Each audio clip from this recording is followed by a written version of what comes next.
السلام علیکم ورحمۃ اللہ وبرکاتہ۔ آج 27 فروری 2019 اس وقت ہم لوگ عراق میں بغداد معلیٰ میں حاضر ہیں اور ہوٹل میں ایک چھوٹی سی محفل کا انعقاد کیا گیا ہے۔ سیدنا صدیق اکبر رضی اللہ تعالیٰ عنہ کی بارگاہ میں خراج عقیدت پیش کرنے کی طرف سے علامہ الحاج الشاہ مفتی محمد مجید اشرف صاحب قبلہ دامت برکاتہ القدسیہ سے حضور سیدنا صدیق اکبر رضی اللہ تعالیٰ عنہ کی بارگاہ میں جو حضرت ارشاد فرمائیں گے ہم بغور سنیں گے۔ حضرت کا استقبال نعرہ تکبیر رسالت سے بلند کریں۔ نعرہ تکبیر، نعرہ رسالت، مسلک اعلیٰ حضرت حضرت علامہ مفتی محمد مجید اشرف صاحب قبلہ۔ بسم اللہ الرحمن الرحیم، نحمده ونصلی علی رسولہ الکریم، اما بعد، اعوذ باللہ من الشیطان الرجیم، بسم اللہ الرحمن الرحیم۔ محمد رسول اللہ والذین معه اشداء علی الکفار رحماء بینہم تراہم رکعا سجدا یبتغون فضلا من اللہ ورضوانا۔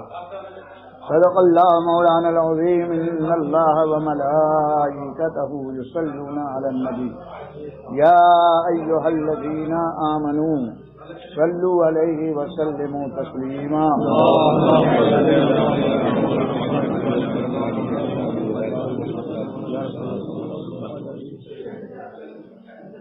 میرے دوستو، دینی بھائیو، حضور اکرم صلی اللہ تعالی علیہ وسلم کے صحابہ کرام کا بہت اونچا درجہ ہے۔ ان کے مرتبے کو کوئی غوث اعظم بھی نہیں پہنچتا۔ بے شک دنیا کے اور اولیاء تو اپنی جگہ ہیں، جتنے غوث اعظم ہوئے ہیں ابھی تک یا ہوں گے، صحابہ کرام کے مقام تک پہنچنا تو درکنار ہے۔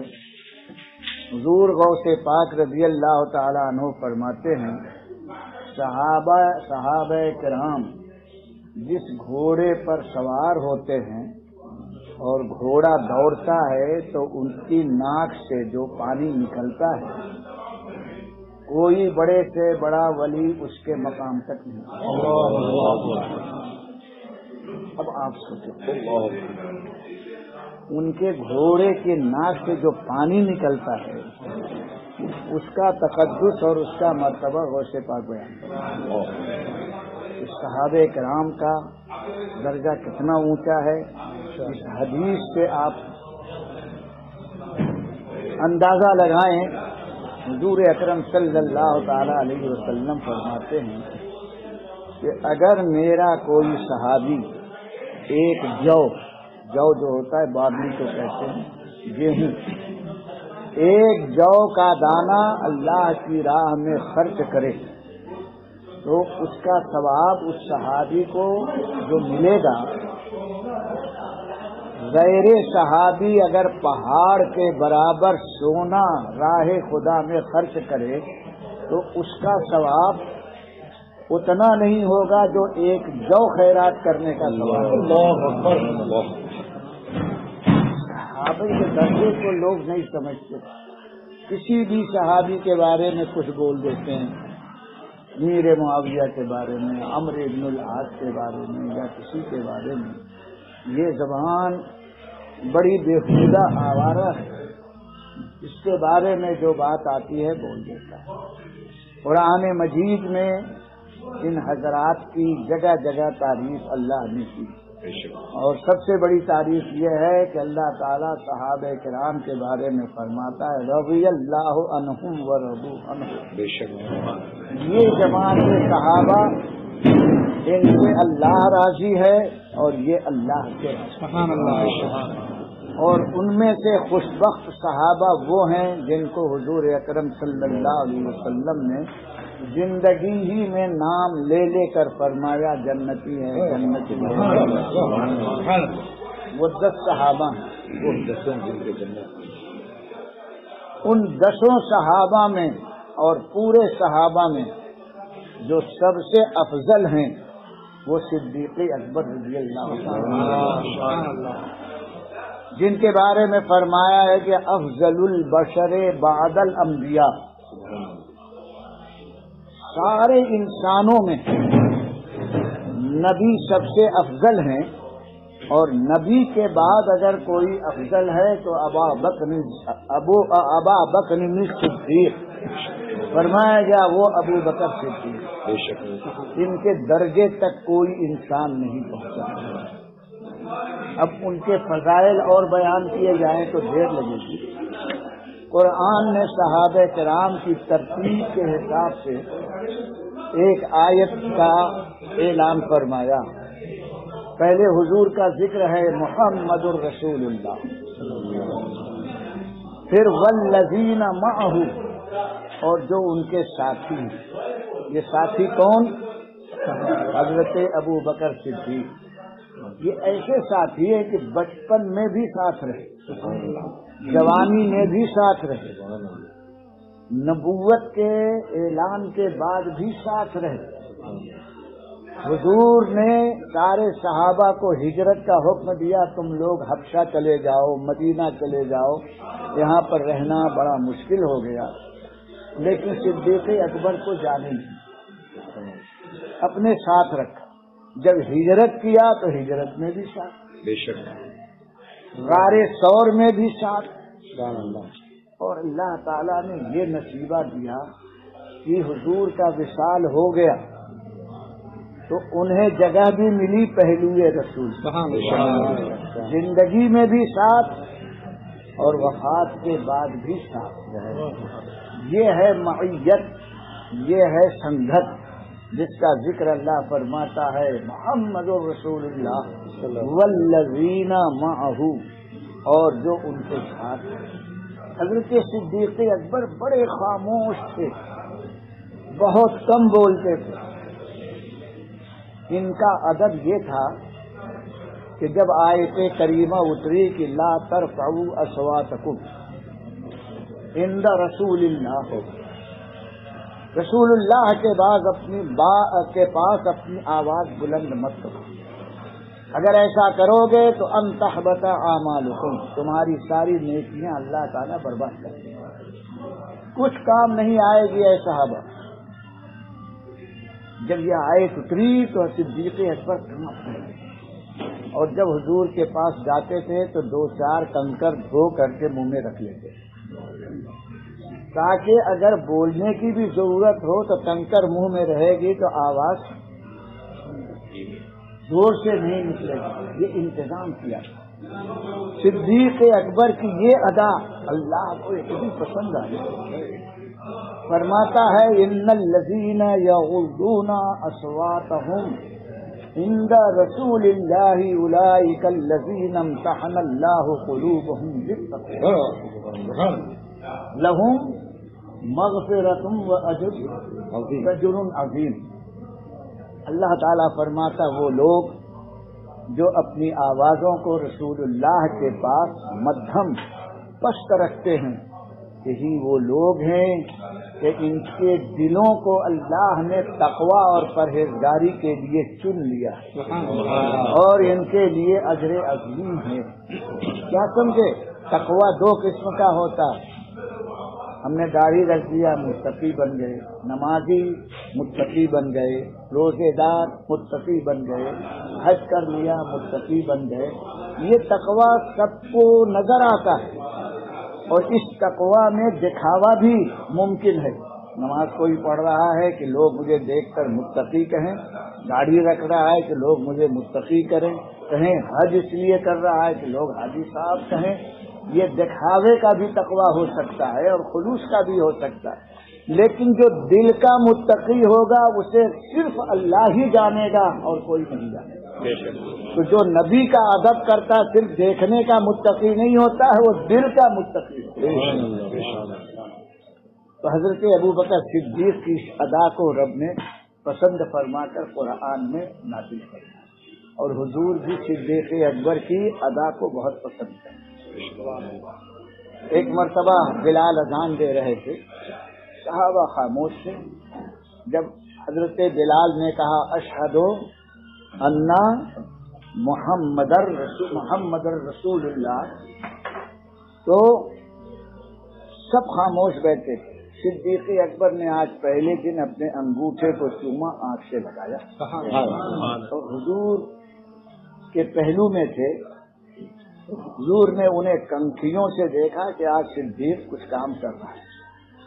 اس سے پہلے کسی نے انگوٹھا چوما نہیں۔ جب اذان ختم ہو گئی تو حضور صحابہ کرام کی طرف متوجہ ہوئے اور فرمایا، من فعل کما فعل خلیلی وجبت لہ شفاعت۔ سبحان اللہ، سبحان اللہ۔ میرے اس دوست نے، لفظ کیا ہے میرا خلیل، اس میرے دوست نے جو آج کام کیا ہے، آئندہ جو بھی ایسا کرے گا اس کے لیے میری شفاعت کنفرم ہو جائے، سبحان اللہ، واجب ہو جائے۔ اس لیے سنیوں، کوئی تم کو بدعتی کہے، کچھ بھی کہے، انگوٹھا سنتے رہو، بے شک لب تمہارا، انگوٹھا تمہارا، کان تمہارے نے سنا، آنکھ تمہاری، کوئی کچھ بھی کہے ہم تو دیوانے ہیں۔ بے شک بے شک۔ اور حضور نے جس کو پسند فرمایا وہ۔ اسی طرح ایک مرتبہ صحابہ کرام کے سامنے حضور اکرم صلی اللہ علیہ وسلم نے ارشاد فرمایا، من اصبح اليوم صائما، بولو تم میں کوئی روزے دار ہے؟ اتفاق سے صحابہ میں اس وقت کوئی روزے دار نہیں۔ صدیق اکبر سر جھکائے بیٹھے تھے، کھڑے ہو گئے، قال انا یا رسول اللہ، انہوں نے کہا یا رسول اللہ میں روزے بیٹھ گئے۔ پھر حضور نے فرمایا، من اطعم اليوم مسکینا، روزے سے ہے اور بولو کسی غریب کو کسی نے کھانا کھلایا ہے۔ آج اتفاق کی بات کی، سب لوگ ایسے ہی آگے بیٹھے تھے۔ صدیق اکبر کھڑے ہوئے کہنے لگے، انا یا رسول اللہ، سبحان اللہ، میں نے یہ کام بھی آج کر لیا، بیٹھ گئے۔ پھر حضور نے فرمایا، من عاد الیوم مریضا، کیا کسی نے کسی بیمار کے گھر جا کر اس کا حال اور خیر خیریت پوچھی؟ جواب نہیں۔ صدیق اکبر پھر کھڑے ہوئے، انا یا رسول سبحان اللہ، میں نے یہ کام کیا ہے۔ پھر چوتھا سوال حضور نے فرمایا، من اتبع الیوم جنازہ، بولو آج کوئی جنازے میں شریک ہوا ہے؟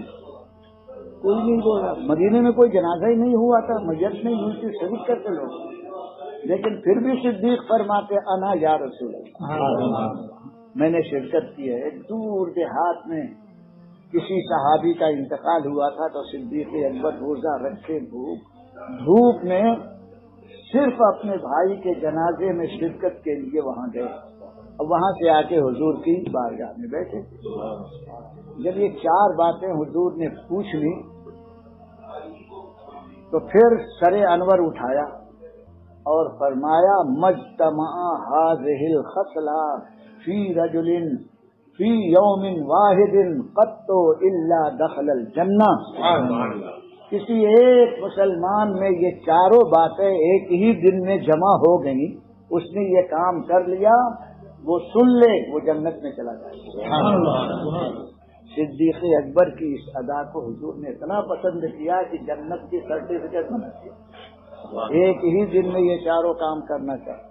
آپ لوگ اگر کبھی جان سے ملا رات میں کہ کسی سنی کا وابی کا نہیں، کسی سنی کا انتقال ہوا ہے، چاہے وہ گنہگار ہو چاہے نیک ہو، تو رات میں روزے کی نیت کر کے سحری کر لینا، ایک کام ہو گیا۔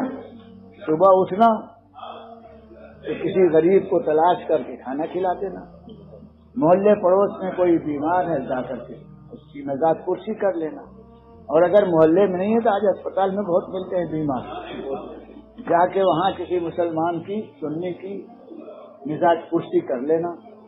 اب رہا کھانا کھلانا، فقیر بہت سے ملتے ہیں، اگر عورت کھانا دینے کے لیے تیار نہ ہو تو ہوٹل کھلا رہتا ہے، لا کر کے کھانا کھلا دینا، چار کام ہو جائیں گے۔ جنازے میں شرکت، اب وہ مر رہا ہے، اس کا انتظار کرو کب جنازہ اٹھے گا، اس کے جنازے میں چلے جاؤ۔ خدا کی قسم ایسا عمل ہے اتنی محنت کرنے میں نبی کی بارگاہ کے جنتی ہونے کا سب سے اللہ تعالیٰ توفیق عطا فرمائے۔ یہ ہے میرے صدیق اکبر کی فضیلت۔ اور ایک آخری فضیلت، جب آیت کریمہ اتری ان اللہ و ملائکتہ یصلون علی النبی، تو صدیق اکبر حضور کی خدمت میں آئے، کہنے لگے اللہ تعالیٰ تو آپ پر درود بھیجتا ہے اور یہ بہت بڑی نعمت ہے، کسی نبی پر ایسی آیت نہیں اتری کہ اللہ درود بھیجے، یہ بہت بڑی نعمت ہے۔ اور یا رسول اللہ صلی اللہ تعالی علیہ وسلم، آپ پر جب بھی کوئی نعمت نازل ہوئی ہے تو اس میں امتیوں کا بھی آپ نے حصہ لیا۔ درود آپ پر نازل ہو رہا ہے، اس میں ہم لوگوں کا بھی کچھ حصہ ہے۔ فوراً جبریل امین آئے اور یہ آیت لے کر آئے، هو الذی یصلی علیکم وملائکتہ لیخرجکم من الظلمات الی النور۔ سبحان اللہ، بے شک اللہ تعالیٰ فرماتا ہے مسلمانوں اللہ تم پر بھی درود بھیجتا ہے، فرشتوں تم پر بھی، مسلمانوں فرشتے بھی تم پر درود بھیجتے ہیں، لیکن وہ تو انعام تھا، یہ درود یہ مت سمجھنا کہ ہم نبی کے برابر ہو گئے، اس کی وجہ بیان فرماتا لیخرجکم من الظلمات الی النور۔ یہ درود اس لیے اللہ تعالیٰ اور فرشتے تم پر بھیجتے ہیں تاکہ تم اخلاق کی، کفر کی، بدعقیدگی کی، اسلام کے خلاف جتنے گناہ ہیں، اندھیرے ہیں، ان اندھیروں سے نکال کر تمہیں روشنی ملا کر تو اللہ ہم پر درود ہمارے گناہوں کو مٹانا، کفر اور بدعقیدگی سے نکال کر ایمان کی روشنی میں کھڑا کرنا ہے۔ یہ بھی صدیق اکبر کا دیا ہوا ایک تحفہ ہے۔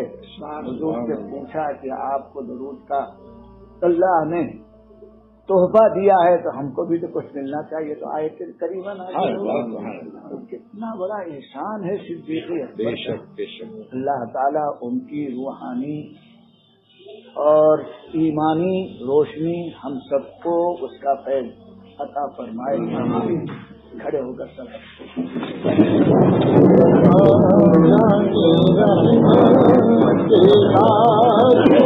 سلام شمع بز میں ہدایت لاکھوں سلام، بولتوں جن کو جنت کا مزدہ ملا، بولتوں جن کو جنت کا مزدہ ملا، اس مبارک جماعت لاکھوں سلام، مصطفیٰ جان رحمت لاکھوں سلام، شمع بز میں ہدایت لاکھوں سلام۔ کاش محشر میں جب ان کی آمد ہو اور بھیجے سب کی شوقت پہ لاکھوں سلام، مجھ پہ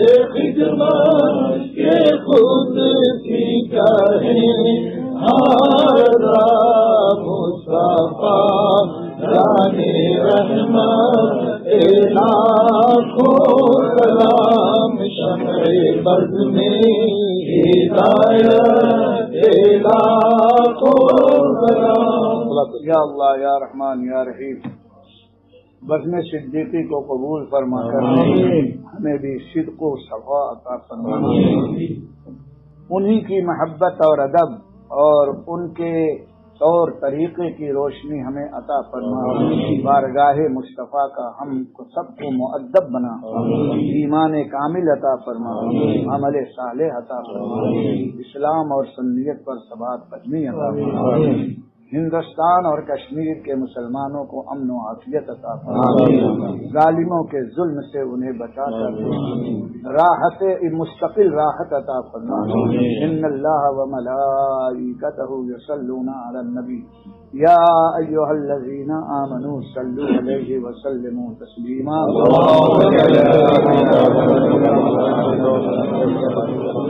سبحان ربک رب العزت عما یصفون وسلام علی المرسلین. دیر تو نہیں ہوئی بھائی؟